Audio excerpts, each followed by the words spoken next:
Da orada oyan buyan yoxdur. Orada məsələn, burada məsələn deyirsən filan sözü niyə demirsən? Deyir elə belə. Da qiyamətdə elə belə söz deməyə yer yoxdur. Deyə bilməyəcəm ki, elə belə demişdim. Deyir elə belə söz olar. Məqsəd nə olubsan yəni ki? De görüm niyə demirsən bunu? Sən bu dünyada bəzi sözləri deyir, yerin bilmir. Likulli məqalin məqamun, likulli məqamin məqalun. Hər sözün öz yeri var, hər yerin öz sözü var. Bəzi vaxtlar düz söz deyirsən, amma yeri deyil.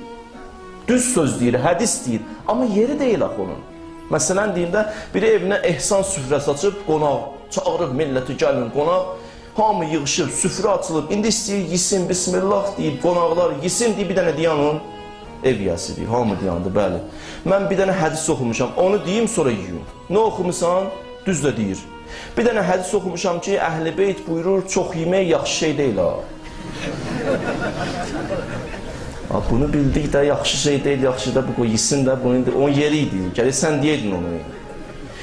Düz söz deyir, yerin bilmir. Düz söz deyir, amma bunun yeri deyil daxı indi. Bəzi insanlar özlərinə bəraət qazandırır, düz söz deyirəm də. Bilirik düz söz deyirsən, yerin tap. Harada nə demək lazımdır, vaxtı var. Hansı sözü nə vaxt demək lazımdır, onun da vaxtı var. Bir nəfərə sən söz demirsən, öz aləmində fikirləşsən, mən ona söz dedim, cavab verə bilmədi. O yaxşı bilir cavab açan verəcək. Bir də gördüm, 5 ildən sonra cavabını verdi. Get fikirləş. 5 il bundan qabaq ki demişdin, cavabını indi dedim. İndi lazım idi ona görə. Orada daha biz deyə bilməyəcək, elə belə danışdın, elə belə baxdın, elə belə söhbət elədin. Elə belənin yeri yoxdur oradan. Neynəmişik nöqtə bə nöqtə soruşulacaq bizdən.